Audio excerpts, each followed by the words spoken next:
বিশ্ব রাজনীতির টানটান উত্তেজনার মধ্যে দীর্ঘ ৯ বছর পর বেইজিংয়ের মাটিতে পা রাখলেন মার্কিন প্রেসিডেন্ট ডোনাল্ড ট্রাম্প।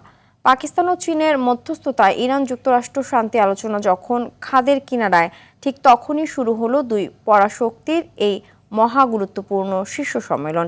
এ সফরে ইরান সংকট নিরসনের পাশাপাশি বাণিজ্য ও তাইওয়ান ইস্যু গুরুত্ব পাবে বলে মনে করছেন বিশ্লেষকরা। বিস্তারিত জানাচ্ছেন আজহার স্বপ্নিল। দীর্ঘ যাত্রার পর বুধবার রাতে বেইজিংয়ে অবতরণ করেন মার্কিন প্রেসিডেন্ট ডোনাল্ড ট্রাম্প। বিমানবন্দরে তাকে লাল গালিচা সংবর্ধনা ও গার্ড অব অনার দিয়ে বরণ করে নেন চীনের ভাইস প্রেসিডেন্ট হান জেং। 2017 সালের পর এই প্রথম কোনো মার্কিন প্রেসিডেন্ট চীন সফরে এলেন।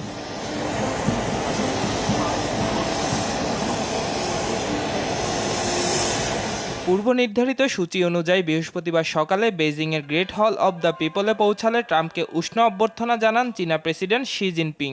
দুই নেতার করমর্দন ও কুশল বিনিময়ের মধ্য দিয়ে শুরু হচ্ছে বহুল প্রতীক্ষিত এই দ্বিপাক্ষিক বৈঠক। উদ্বোধনী বক্তব্যে ট্রাম্প শি জিনপিংকে দুর্দান্ত নেতা ও বন্ধু বলে সম্বোধন করে বলেন, এই বৈঠকটি দুই দেশের সম্পর্ককে নতুন উচ্চতায় নিয়ে যাবে।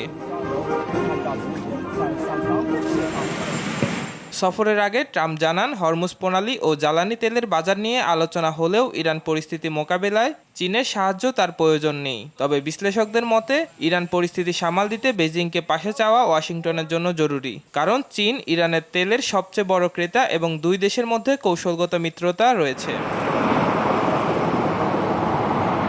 এদিকে মার্কিন ভাইস প্রেসিডেন্ট জেডি ভান্স জানিয়েছেন, ইরানের পারমাণবিক কার্যক্রম বন্ধে আলোচনা এগোচ্ছে।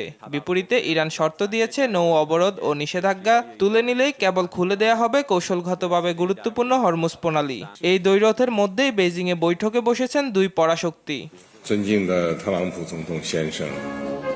বিশ্লেষকদের মতে মধ্যপ্রাচ্যে যুদ্ধের মেঘ কাটাতে এবং বিশ্ব অর্থনীতিতে স্থিতিশীলতা ফেরাতে ট্রাম্প শি বৈঠকই এখন একমাত্র ভরসা। 3 দিনের এই সফর শেষে দুই নেতার হাত ধরে কোনো ঐতিহাসিক সমঝোতা আসে কিনা সেদিকেই তাকিয়ে বিশ্ব।